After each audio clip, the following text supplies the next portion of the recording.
Welcome from Dr. Pepper to Mountain Dew, a board game review. Today's episode is not sponsored by either the board game or the soda I am about to review. My name is Jelvia, and today we are reviewing The Settlers of Catan. Also sometimes just simply called Catan. There's several other different names for it. This is an expansion called The Seafarers of Catan. There's also a kids version called Catan Junior.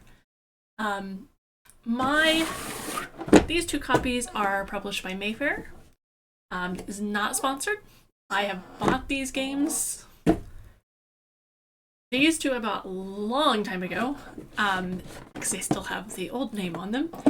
This one we bought, I believe, about 7 years ago, when my daughter was about the age for that. This one is put out by Catan Studio. These were Mayfair. They play 3 to 4, although we do have... if I can get it open... Oh, now it's going to be difficult.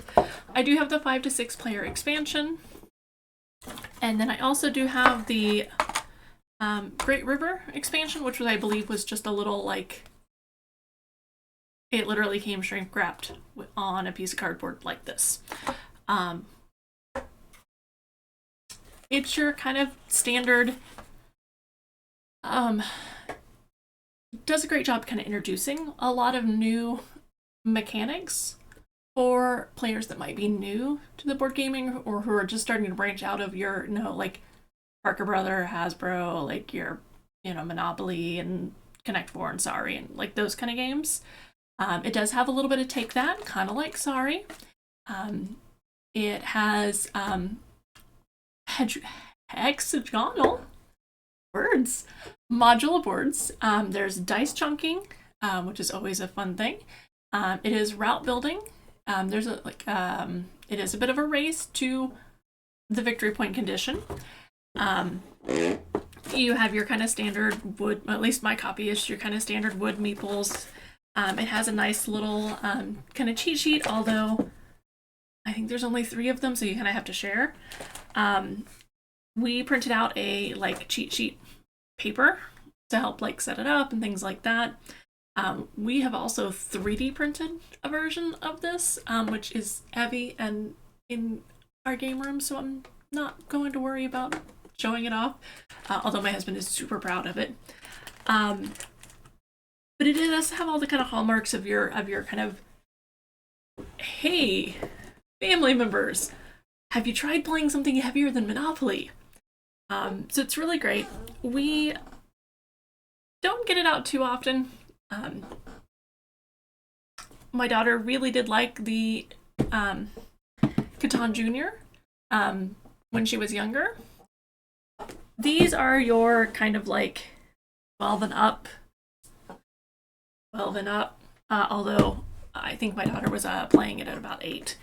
And then this one is... This one says 6... It's going to be one of those days. This one says 6 and up.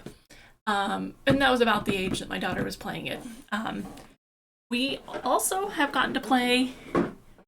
If you go to some of the big conventions, for example, I know for sure Gen Con, they had a huge version that you could play. I got to play a large version of that. I will post it here.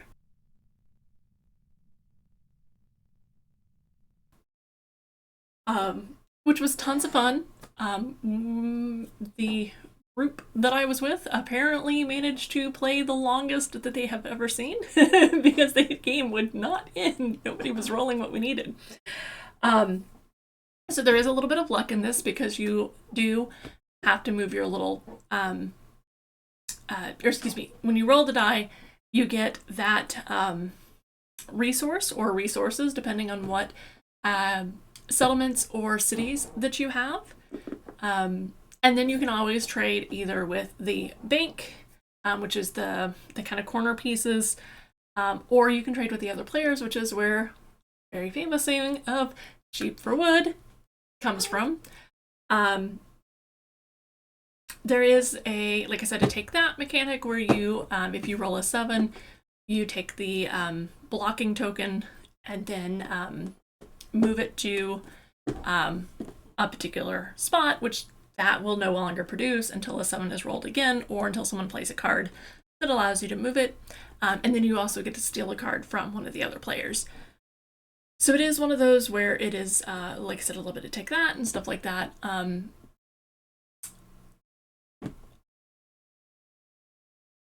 Words.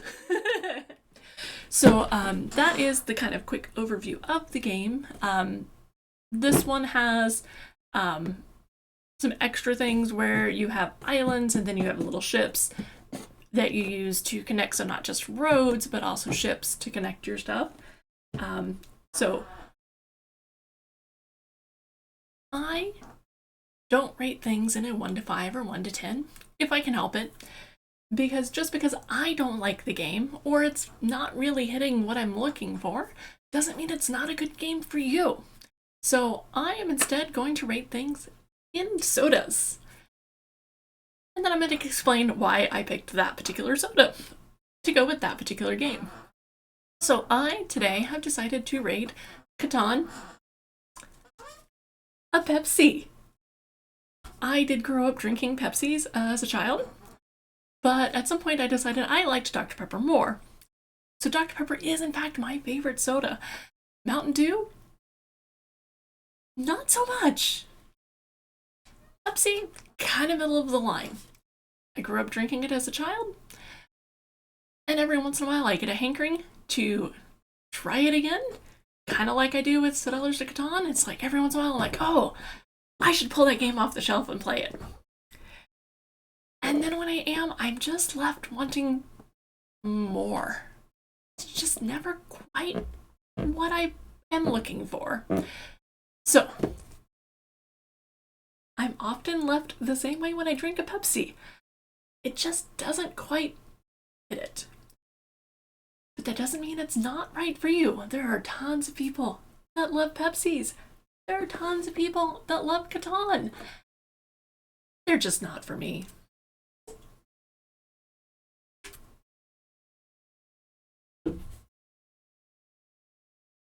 Remember, if you enjoyed today's episode, please like and subscribe. And leave a comment below if there's a particular soda or game you would like to see me review.